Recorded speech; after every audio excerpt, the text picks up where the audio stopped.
வணக்கம் நேர்களே.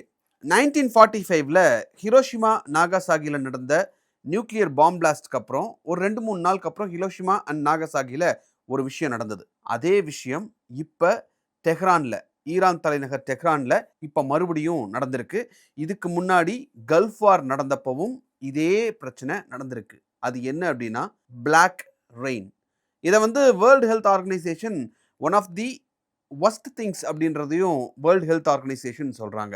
ஈரானுடைய வார் தொடங்கி 12 நாள் முடிவடைஞ்சிருக்கக்கூடிய சிச்சுவேஷன்ல 1300 ஈரானியன் சிவிலியன்ஸ் இறந்திருக்காங்க.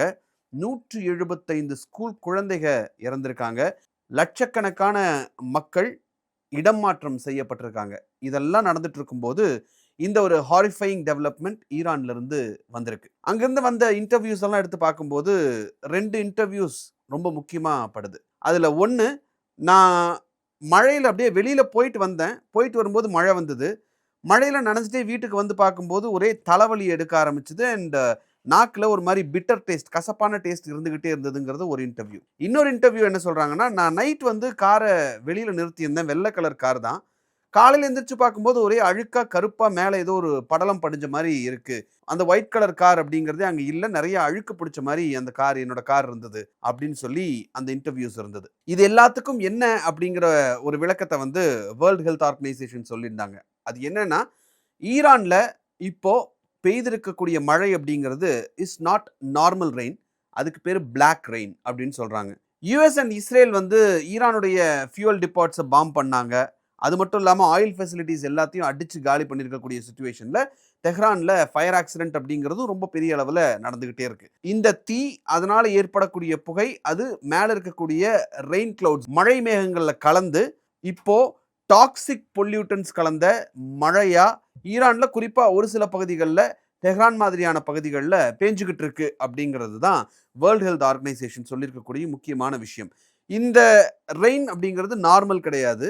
அஃபிஷியலாகவே அவங்க என்ன வார்னிங் கொடுத்துருக்காங்க அப்படின்னா, இந்த பிளாக் ரெயின் அப்படிங்கிறது சீரியஸ் ஹெல்த் ரிஸ்க்ஸ் கொண்டு வரக்கூடிய ஒரு ரெயின். நீங்கள் அந்த மழையில் நனைஞ்சாலோ, அந்த மழை தண்ணி உங்கள் ஸ்கின்ல பட்டாலோ, மழை தண்ணியை நீங்கள் குடிச்சிங்கனாலோ லாங் டேர்ம் ஹெல்த் டேமேஜ் அப்படிங்கிறது கன்ஃபார்மாக நடக்கும் அப்படின்னு சொல்லி WHO தரப்புலேருந்து சொல்லியிருக்காங்க.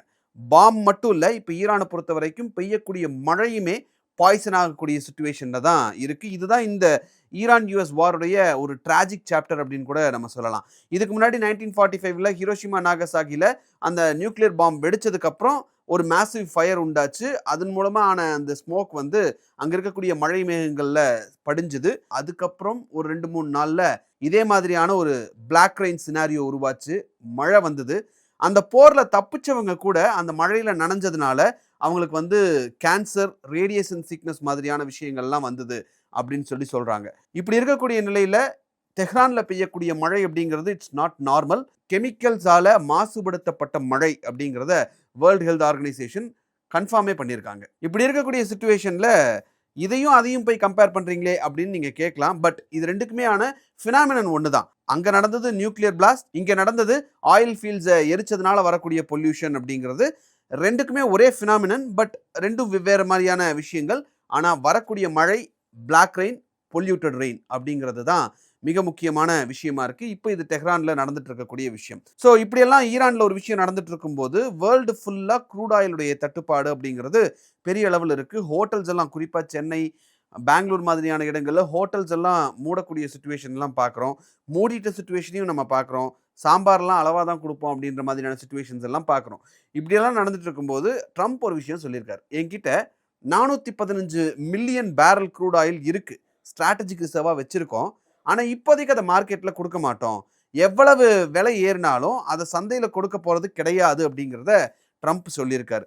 பொதுவாக இந்த அவசர கால தேவைக்கு எல்லா நாடுகளுமே அவங்களுக்கு எவ்வளோ க்ரூட் ஆயில் வேணும் அப்படிங்கிறத கால்குலேட் பண்ணி வச்சுருப்பாங்க. அவங்க நாட்டிலேயே பதுக்கி ஒரு பாதுகாப்பான இடத்துல வச்சுருப்பாங்க. உதாரணத்துக்கு நீங்கள் அமெரிக்காவை எடுத்துக்கிட்டீங்க அப்படின்னா, அமெரிக்கா தன்னுடைய அவசர தேவைக்கு ஏறக்குறைய ஒரு 150 நாளுக்கு எவ்வளவு க்ரூட் ஆயில் தேவையோ அதை ஸ்ட்ராட்டஜிக் ரிசர்வ்ல வச்சுருப்பாங்க. ஜப்பானை பொறுத்த வரைக்கும் இந்த நிலையில் ஒரு 145 டேஸுக்கு தேவையான எரிபொருளை அவங்க வச்சிருக்காங்க. இந்தியா தன்னுடைய தேவைக்கு அப்படின்னா ஏறக்குறைய ஒரு 10 நாட்கள், டு பி பிரிசைஸ் 9.5 டேஸ்க்கு தேவையான க்ரூட் ஆயில ஸ்ட்ராட்டஜிக் ரிசர்வ்ல வச்சிருக்காங்க. இந்த ஸ்ட்ராட்டஜிக் ரிசர்வ் அப்படிங்கிறது இந்தியால எங்க இருக்கு அப்படின்னு பார்த்தா குறிப்பா 3 இடங்கள்ல இருக்கு.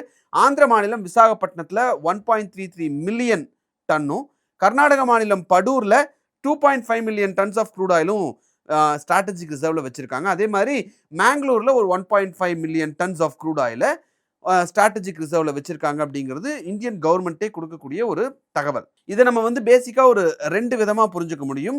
பாயிண்ட் 1 என்ன அப்படின்னா, இந்த ஸ்ட்ராட்டஜிக் ரிசர்வ்ல 5.33 மில்லியன் டன்ஸ் ஓவராலா இருக்கிறது. இந்த ஓவரால் யூசேஜ்ங்கிறது நான் முன்னாடியே சொன்ன மாதிரி 9.5 டேஸ்க்கு தேவையான ரெக்வயர்மெண்ட். பார்ட் 2 என்ன அப்படின்னா, இதுல வந்து ஆயில் கம்பெனி ஸ்டோரேஜா அவங்க ஆல்ரெடி ஸ்டோர் பண்ணி வச்சிருக்கக்கூடிய க்ரூட் ஆயில் அப்படிங்கிறது இதுல வராது. ஃபார் எக்ஸாம்பிள் ஐஓசிஎல், பிபிசிஎல் மாதிரியான நிறுவனங்கள்லாம் க்ரூட் ஆயில் வாங்கி அவங்களுடைய ரிஃபைனரிஸ்ல வச்சிருப்பாங்க. அதெல்லாம் இதுல கணக்குல வராது. ஸோ அது எல்லாத்தையும் நீங்க கணக்குல சேர்த்துனீங்கன்னா அது ஒரு 65 டேஸ், ஏறக்குறைய பார்த்தா நம்ம கிட்ட ஒரு 74 to 75 டேஸ்க்கான க்ரூட் ஆயில் நம்மளுடைய கட்டுப்பாட்டுல நம்ம கிட்ட இருக்கு அப்படிங்கிறது தான் கவர்மெண்ட் சொல்லக்கூடிய ஒரு முக்கியமான விஷயமா இருக்கு. ஆனா இந்த 65 டேஸ்க்கான எரிபொருள் அப்படிங்கறத நம்ம எடுத்துக்கிறது எப்படின்னா, க்ரூட் மட்டுமே கிடையாது.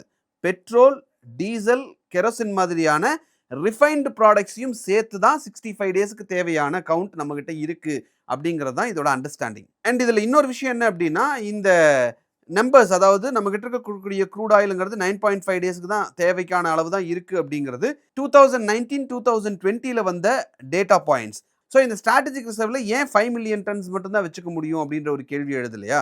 இந்தியாவை பொறுத்த வரைக்கும் 1990ஸ்க்கு முன்னாடி இந்த மாதிரி க்ரூட் ஆயில சேவ் பண்றதுக்கான எந்த ஒரு ஸ்டோரேஜ் சிஸ்டமும் கிடையாது. 1990ஸ்ல கல்ஃப் போர் வந்தப்போ ஏற்பட்ட க்ரூட் ஆயில் ஷார்டேஜ் காரணமா நிறைய டாலர்ஸை கொடுக்க வேண்டிய சுச்சுவேஷன் இருந்தது. அதனால இந்தியாவினுடைய இம்போர்ட் இன்க்ரீஸ் ஆகி இந்தியாவே திவாலாகக்கூடிய ஒரு சுச்சுவேஷனுக்கு போச்சு. அங்கதான் எல்பிஜி அப்படிங்கிற ஒரு புதிய தத்துவம் பிறந்தது அப்படின்னு நம்ம சொல்லலாம். லிபரலைசேஷன், பிரைவேடைசேஷன் அண்ட் குளோபலைசேஷன் வந்து 91ல.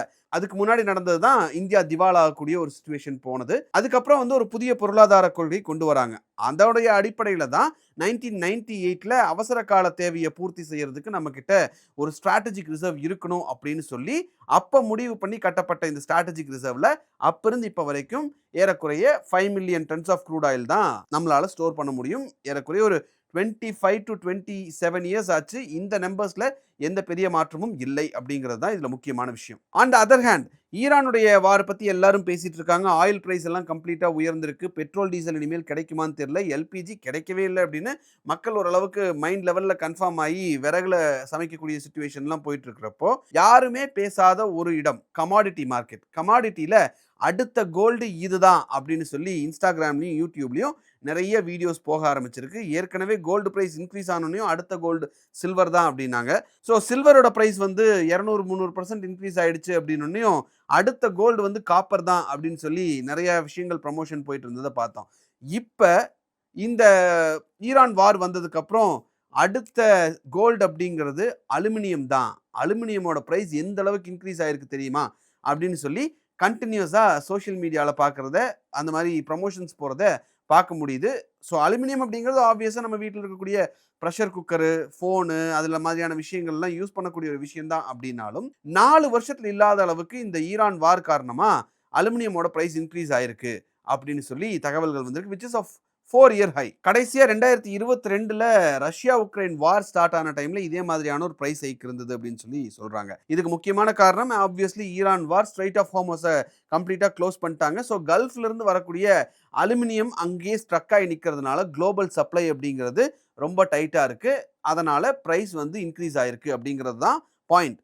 வெரஸ் உண்மை என்னன்னு நம்ம பார்க்கணும் அப்படின்னா, அலுமினியம்ங்கிறது அடுத்த கோல்டா வர்றதுக்கான வாய்ப்புகளே கிடையாது. காப்பரே கிடையாது, சில்வரே கிடையாது. அப்படின்ற சிச்சுவேஷன்ல gold is always gold. Aluminium அது பக்கத்திலே போக முடியாது. அப்படி ஏதாவது நீங்க பார்த்துட்டு அலுமினியம்ல இன்வெஸ்ட் பண்ணலாமா அப்படின்ற கேள்வியோ அல்லது அலுமினியம்ல இன்வெஸ்ட் பண்ணலாமா அப்படிங்கிற ஐடியாவிலே நீங்க இருக்கீங்க அப்படின்னா தயவு செஞ்சு அதை மாத்திக்கோங்க. It is not going to happen அப்படிங்கிறத ரொம்ப தெளிவா நீங்க புரிஞ்சுக்க வேண்டிய டைம் இது. ஸோ இந்த வீடியோ உங்களுக்கு பிடிச்சிருந்தா இந்த வீடியோவை லைக் பண்ணுங்க, ஷேர் பண்ணுங்க, கமெண்ட் பண்ணுங்க, சப்ஸ்கிரைப் பண்ணுங்க. தேங்க்யூ.